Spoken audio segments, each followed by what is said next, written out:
Ada sesuatu yang aneh tentang cara manusia menjalani hidupnya. Kita bangun di pagi hari, membuka mata, melihat dunia, lalu tanpa ragu langsung mempercayainya. Cahaya yang masuk melalui jendela kita anggap nyata, suara yang kita dengar kita anggap benar, dan segala yang kita rasakan kita terima begitu saja. Seolah-olah dunia ini tidak pernah punya alasan untuk berbohong kepada kita. Kita hidup bukan karena kita yakin, tapi karena kita terbiasa. Sejak kecil, kita diajarkan untuk mengenali, bukan untuk meragukan. Kita diajarkan nama-nama benda, bentuk-bentuk dunia, dan aturan-aturan yang tampak begitu pasti. Tapi tidak pernah benar-benar diajarkan satu hal yang paling mendasar, yaitu bagaimana jika semua itu keliru? Bagaimana jika apa yang kita lihat hanyalah bayangan yang terlalu lama kita anggap sebagai kebenaran? Bayangkan sejenak bahwa seluruh hidupmu selama ini berdiri di atas fondasi yang rapuh, bahwa apa yang kamu anggap nyata bisa saja hanyalah ilusi yang tersusun begitu rapi hingga tak pernah terdeteksi. Kita pernah bermimpi, dan di dalam mimpi itu semuanya terasa nyata, bahkan lebih nyata daripada kenyataan itu sendiri. Tapi ketika kita terbangun, semua itu runtuh tanpa sisa. Lalu siapa yang bisa menjamin bahwa saat ini kita tidak sedang berada di dalam mimpi yang lain? Pertanyaan ini terdengar sederhana, tapi ia seperti retakan kecil di kaca. Semakin lama dibiarkan, semakin melebar, hingga akhirnya menghancurkan seluruh permukaan. Karena jika satu hal saja bisa diragukan, maka segala hal ikut kehilangan pijakannya. Dunia yang selama ini kita percaya mulai goyah, perlahan, tanpa suara. Di titik inilah perjalanan ini dimulai. Bukan perjalanan untuk menemukan jawaban, tapi perjalanan untuk menghancurkan semua jawaban yang pernah kita miliki. Sebuah keberanian untuk tidak lagi percaya begitu saja, dan memilih untuk meragukan segala sesuatu tanpa pengecualian. Dan dari reruntuhan itulah, mungkin untuk pertama kalinya, kita benar-benar mulai berpikir.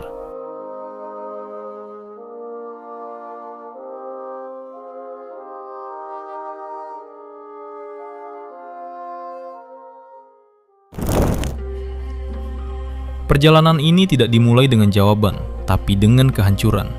Bukan kehancuran dunia di luar sana, melainkan runtuhnya keyakinan yang selama ini kita simpan begitu rapi di dalam kepala. Apa yang dulu terasa pasti, kini mulai dipertanyakan, perlahan tapi tanpa ampun. Semua berawal dari satu kesadaran sederhana, bahwa indera kita tidak selalu bisa dipercaya. Mata yang kita andalkan untuk melihat ternyata bisa menipu.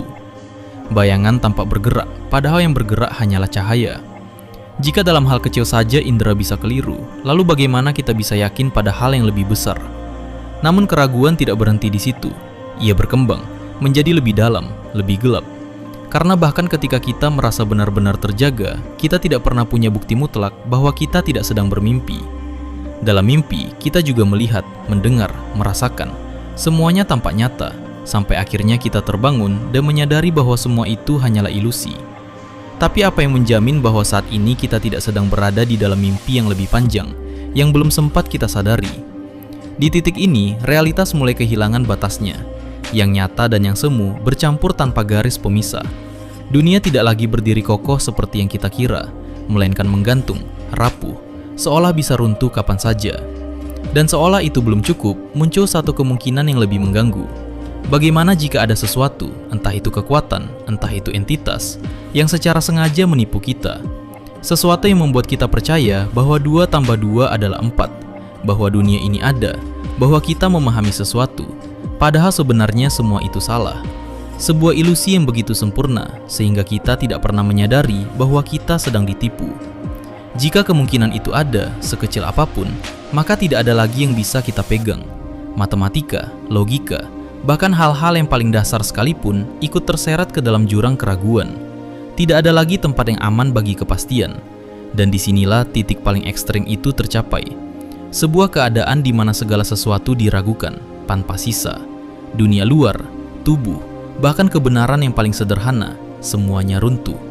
Yang tersisa hanyalah kehampaan, sebuah ruang kosong di mana tidak ada lagi yang bisa dipercaya. Namun justru dari kehampaan inilah sesuatu yang baru akan muncul. Karena ketika semua telah diragukan, ketika tidak ada lagi yang bisa dipegang, satu pertanyaan mulai berbisik pelan di dalam kegelapan. Jika semuanya salah, lalu apa yang masih tersisa? Di tengah kehancuran total itu, ketika dunia telah kehilangan bentuknya dan kebenaran tidak lagi punya tempat untuk berdiri, justru di sanalah sesuatu yang tak terduga muncul. Bukan dari luar, bukan dari indera, bukan dari dunia yang telah runtuh, melainkan dari dalam. Sebuah kesadaran yang sederhana, tapi tak tergoyahkan.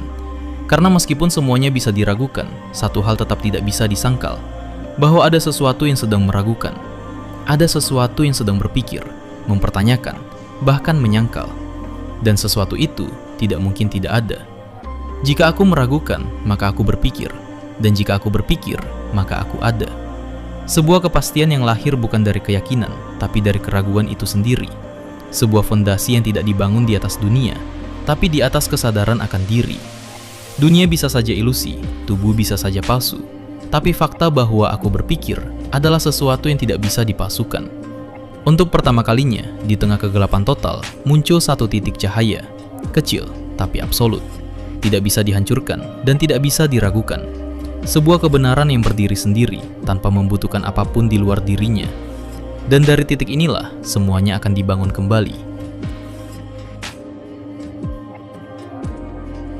Namun begitu kepastian itu ditemukan, muncul pertanyaan baru yang tak kalah dalam. Jika aku ada, lalu apa sebenarnya aku ini? Selama ini kita mengira diri kita adalah tubuh, sesuatu yang bisa dilihat, disentuh, dan dirasakan. Tapi tubuh telah ikut runtuh bersama dunia luar. Ia bisa saja ilusi, bisa saja hanya bayangan dalam mimpi yang panjang. Jika demikian, maka diri tidak bisa disamakan dengan tubuh. Lalu apa yang tersisa? Yang tersisa adalah pikiran, sesuatu yang meragukan, memahami, membayangkan, dan menyadari. Sesuatu yang tidak bergantung pada bentuk fisik, tidak membutuhkan ruang, dan tidak terikat oleh materi. Diri pada akhirnya bukanlah sesuatu yang terlihat, melainkan sesuatu yang berpikir. Sebuah keberadaan yang sunyi, tapi nyata. Untuk memahami ini, bayangkan sebuah benda sederhana, yaitu lilin. Ketika lilin itu dipanaskan, bentuknya berubah, aromanya hilang, dan teksturnya mencair. Segala sesuatu yang bisa ditangkap oleh indera berubah sepenuhnya. Namun kita tetap menyebutnya sebagai lilin yang sama. Mengapa? Karena yang kita pahami bukanlah apa yang ditangkap oleh indera, melainkan apa yang dipahami oleh pikiran. Dari sini menjadi jelas bahwa indera bisa menipu, tapi pikiranlah yang memberi makna. Dan jika dunia hanya bisa dipahami melalui pikiran, maka pikiran memiliki kedudukan yang lebih pasti daripada segala sesuatu di luar dirinya. Tubuh bisa diragukan, dunia bisa runtuh, tapi pikiran tetap berdiri sebagai inti dari keberadaan itu sendiri. Di titik ini, manusia tidak lagi dipahami sebagai makhluk fisik semata, melainkan sebagai sesuatu yang jauh lebih dalam, sebuah kesadaran yang berpikir. Dan dari kesadaran itulah, perjalanan ini akan terus berlanjut, menuju pertanyaan yang lebih besar lagi. Setelah menemukan bahwa diri adalah sesuatu yang berpikir, perjalanan tidak berhenti di sana. Justru dari dalam pikiran itu sendiri, muncul sesuatu yang jauh lebih besar. Sebuah ide yang terasa asing, tapi juga begitu nyata. Gagasan tentang sesuatu yang sempurna. Kita, sebagai manusia, adalah makhluk yang terbatas. Kita ragu, kita salah, dan kita tidak tahu segalanya. Namun anehnya, di dalam pikiran kita ada konsep tentang sesuatu yang tidak terbatas. Tentang kesempurnaan, tentang kebenaran mutlak, dan tentang sesuatu yang tidak memiliki kekurangan sedikit pun. Pertanyaannya sederhana, tapi menghantam sangat dalam. Dari mana ide itu berasal? Sesuatu yang tidak sempurna tidak mungkin menciptakan ide tentang kesempurnaan yang mutlak. Seperti bayangan tidak bisa menciptakan cahaya, keterbatasan tidak bisa melahirkan sesuatu yang tanpa batas. Maka ide tentang kesempurnaan itu harus datang dari sesuatu yang benar-benar sempurna. Dan sesuatu itu adalah Tuhan. Bukan sebagai kepercayaan yang diwariskan, bukan sebagai doktrin yang diajarkan, tapi sebagai kesimpulan yang lahir dari pikiran itu sendiri. Sebuah keberadaan yang tidak bergantung pada dunia, tidak bergantung pada indera, tapi hadir sebagai sumber dari segala kebenaran. Di titik ini, Tuhan bukan lagi sekedar sesuatu yang diyakini, melainkan sesuatu yang dianggap perlu, sebagai penjelasan atas adanya ide tentang kesempurnaan di dalam diri manusia. Dan dari keberadaan itulah muncul satu harapan baru, bahwa mungkin tidak semua hal adalah ilusi, bahwa mungkin ada kebenaran yang bisa dipercaya. Namun justru disinilah muncul sebuah masalah yang tidak bisa dihindari. Jika Tuhan itu sempurna, dan jika Ia adalah sumber dari keberadaan kita, maka seharusnya tidak ada ruang untuk kesalahan. Tapi kenyataannya, manusia terus melakukan kesalahan. Kita salah memahami, salah menilai, bahkan salah mempercayai sesuatu. Lalu siapa yang harus bertanggung jawab? Apakah kesalahan itu berarti ada cacat dalam penciptaan? Ataukah justru ada sesuatu dalam diri manusia yang belum kita pahami sepenuhnya? Jawabannya tidak terletak pada dunia luar, tapi kembali lagi pada diri, pada cara kita menggunakan apa yang kita miliki. Karena di dalam diri manusia ada dua hal yang bekerja berdampingan, yaitu pemahaman dan kehendak. Pemahaman kita terbatas.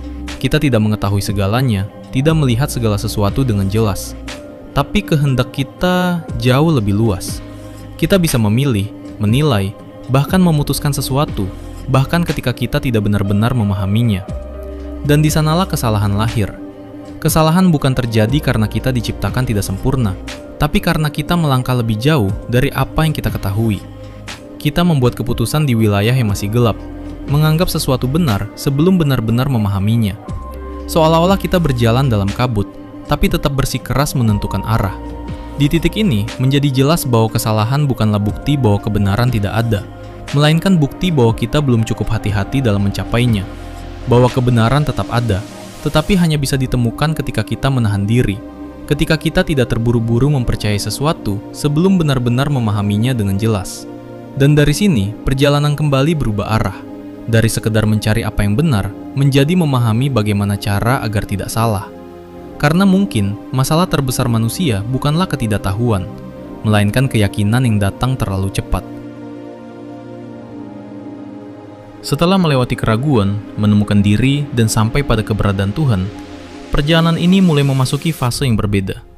Bukan lagi menghancurkan, tapi membangun kembali. Namun kali ini, tidak dengan kepercayaan lama yang rapuh, melainkan dengan sesuatu yang lebih tenang dan lebih pasti. Di titik ini, perhatian beralih pada dunia fisik. Dunia yang sebelumnya sempat runtuh bersama keraguan. Pertanyaannya kini bukan lagi, apakah dunia itu ada? Tetapi, bagaimana dunia itu bisa dipahami dengan pasti? Jawabannya tidak datang dari indera, melainkan dari akal.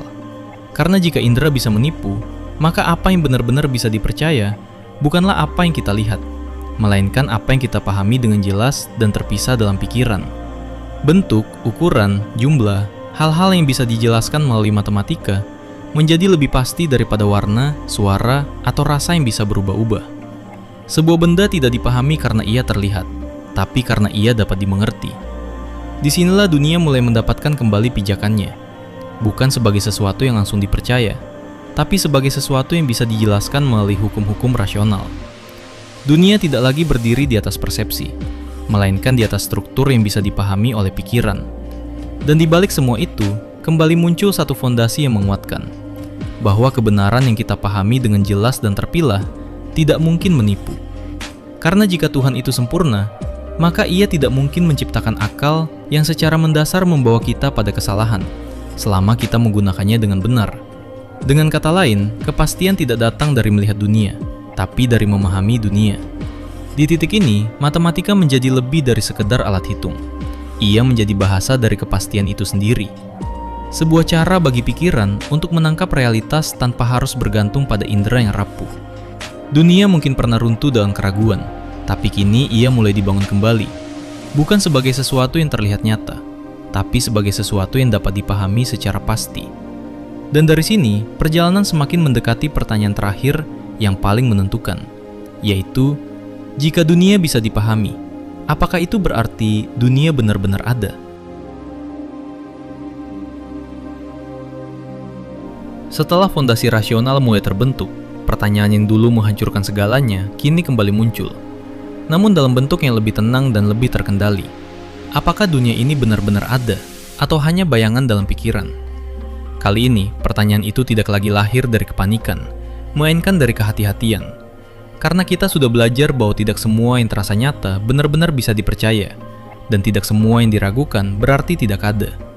Maka jalan satu-satunya adalah membedakan, secara perlahan, antara apa yang berasal dari pikiran, dan apa yang tampaknya datang dari luar.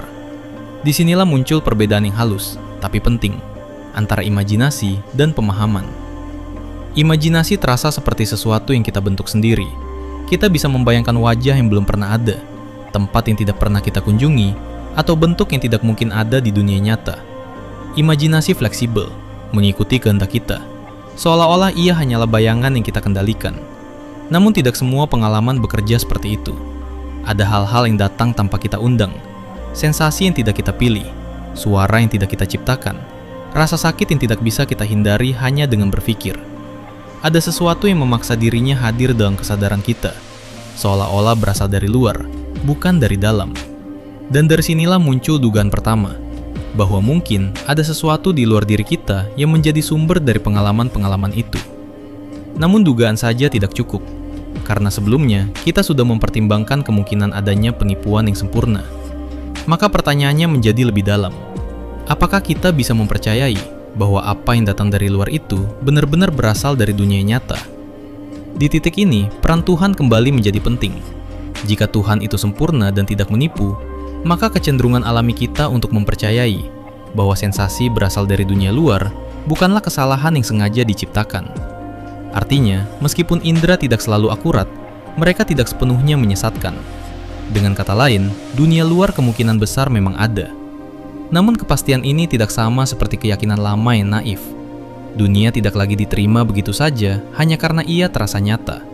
Ia diterima karena telah melewati ujian, melalui keraguan, melalui pemisahan antara pikiran dan indera, melalui pertimbangan rasional yang panjang. Dunia yang dulu kita percayai tanpa pertanyaan, kini kembali, tapi dalam bentuk yang berbeda. Lebih rapuh, namun juga lebih jujur. Tidak sempurna, tapi cukup nyata untuk dipahami. Dan dari sini, satu langkah terakhir menunggu. Jika dunia itu ada, lalu apa sebenarnya hubungan antara diri kita yang berpikir dengan tubuh yang kita rasakan? Setelah dunia luar perlahan dipulihkan, satu pertanyaan yang tersisa justru menjadi semakin tajam, yaitu, jika aku adalah sesuatu yang berpikir dan dunia adalah sesuatu yang dapat dipahami, lalu di mana posisi tubuhku sendiri? Selama ini kita hidup seolah-olah tubuh dan diri adalah satu kesatuan yang tidak terpisahkan. Ketika tubuh terluka, kita merasa sakit. Ketika tubuh lelah, kita merasa letih. Semuanya terasa begitu menyatu, begitu alami, hingga tidak pernah benar-benar dipertanyakan. Namun jika ditelusuri lebih dalam, ada perbedaan yang tidak bisa diabaikan. Pikiran adalah sesuatu yang tidak memiliki bentuk. Ia tidak bisa dilihat, tidak bisa disentuh, dan tidak menempati ruang. Ia hanya ada sebagai kesadaran, sebagai sesuatu yang memahami, meragukan, dan menyadari. Sementara tubuh adalah kebalikannya.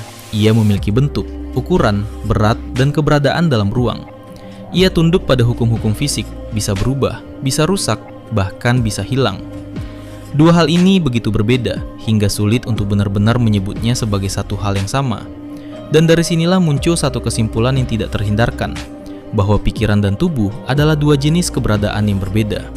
Pikiran tidak bergantung pada tubuh untuk eksis, sementara tubuh tidak bisa dipahami tanpa melibatkan pikiran. Keduanya berhubungan, tapi tidak identik. Tubuh bisa diragukan, tapi pikiran tetap ada. Tubuh bisa hancur, tapi kesadaran sebagai yang berpikir tidak bergantung pada bentuk fisik itu sendiri. Namun meskipun berbeda, keduanya tetap saling terikat dalam pengalaman kita sehari-hari. Kita tidak hidup sebagai pikiran yang melayang bebas, tapi sebagai sesuatu yang merasakan dunia melalui tubuh. Seolah-olah dua dunia itu, yang tak berbentuk dan yang material, bertemu dalam satu titik yang sama, pengalaman menjadi manusia. Dan di titik itulah kompleksitas itu muncul, bahwa kita bukan sekadar tubuh, tapi juga bukan sekadar pikiran. Kita adalah keduanya, namun tidak sepenuhnya salah satunya.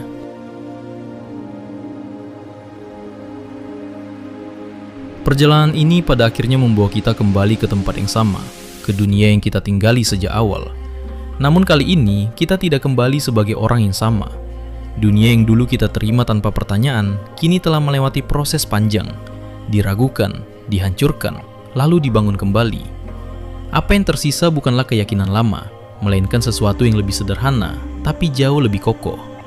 Kita kini tahu bahwa tidak semua yang terlihat bisa dipercaya, tapi juga tidak semua harus ditolak.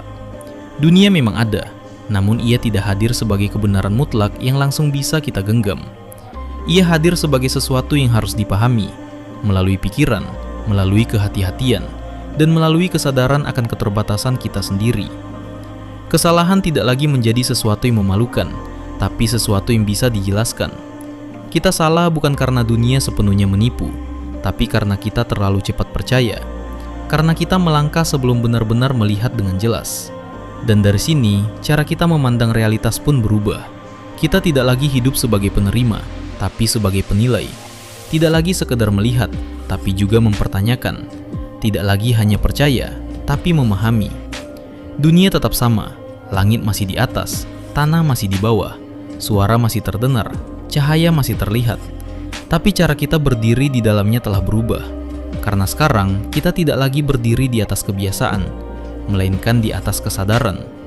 Dan mungkin itulah perbedaan terbesar antara hidup yang sekedar dijalani dan hidup yang benar-benar dipahami.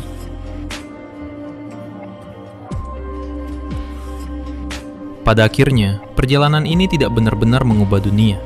Langit tetap terbentang seperti biasa, bumi tetap berputar tanpa kita sadari, dan kehidupan terus berjalan dengan ritmenya yang tak pernah menunggu siapapun.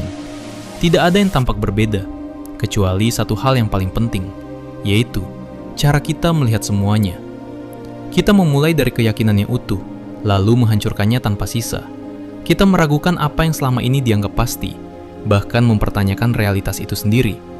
Dan dari reruntuhan itu, perlahan kita membangun kembali, bukan dengan kepercayaan yang lama, tapi dengan kesadaran yang baru. Sebuah kesadaran bahwa kebenaran tidak selalu datang dengan wajah yang meyakinkan, bahwa apa yang terasa nyata belum tentu benar, dan apa yang diragukan belum tentu salah, bahwa di antara keduanya ada satu hal yang harus selalu dijaga, yaitu kemampuan untuk berpikir.